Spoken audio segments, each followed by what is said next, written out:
আসসালামু আলাইকুম। প্রিয় সংগ্রামী বন্ধুগণ, প্রিয় আমার ব্রাহ্মণবাড়িয়াবাসী ও আমার মোহাম্মদপুর গ্রামবাসী, আগামী নির্বাচন জামাত ইসলামের নির্বাচন।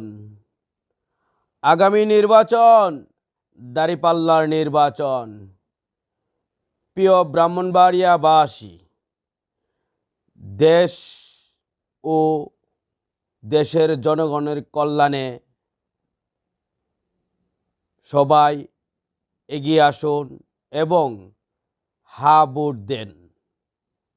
আর পাশাপাশি সবাইকে বলবো, আগামী নির্বাচন জামায়াতের নির্বাচন করুন, দাঁড়িপাল্লায় জয় করুন।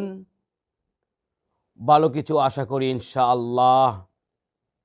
আল্লাহ চাইলে দেশকে ইনশাআল্লাহ ভালো কিছু একটা পুরস্কার দিবে ইনশাআল্লাহ।